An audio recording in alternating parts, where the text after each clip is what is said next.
Start recording. એક શેઠ પાસે અઢળક ધન, પણ એ ધન એ વાપરી ન શક્યા, માત્ર ભેગું કરવામાં જ રહ્યા અને ત્યાં સમય પૂરો થયો. એક વખત એવું બન્યું કે મૃત્યુ એની પાસે આવીને ગયું અને શેઠ તો એકદમ ગભરાઈ ગયા. શેઠે કહ્યું કે થોડું થોભી જાઓ, મને 6 મહિના આપો. મૃત્યુ કહે, ઓહો, તે તો 6 મહિનામાં ગયા, એકદમ ખડખડાટ હશે અને હું તો 1 સેકન્ડ પણ ખમવા માટે તૈયાર નથી.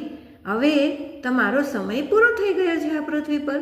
શેઠે ફરી પાછો પ્રયત્ન કર્યો કે જો માની જાય તો બસ મને 1 મહિનો આપો, 1 કલાક આપો, 1 મિનિટ આપો. પણ મૃત્યુ તો ખડખડાટ હસીને બોલે છે, હવે તારો સમય પૂરો થઈ ગયો છે, હવે તું કાંઈ જ નહીં કહી શકે.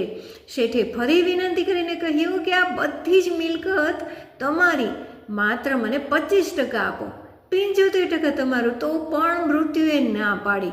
માટે હંમેશા તમારી પાસે જે ધન આવ્યું છે ને એનો ત્યારે ને ત્યારે જ ઉપયોગ કરો. એટલી હદે નહીં કે તમે બધું જ ધન વાપરી નાખો અને તમારો સમય એવો આવે કે તમારે બીજા પાસે માગવું પડે. પણ હા, તમે જેટલું કમાવ છો એના 5 કે 10% તમે વાપરો, WhatsApp business. Checking for new messages. જેથી કરીને તમને કર્મનું ફળ પણ મળે, તમારો અફસોસ પણ ન રહે.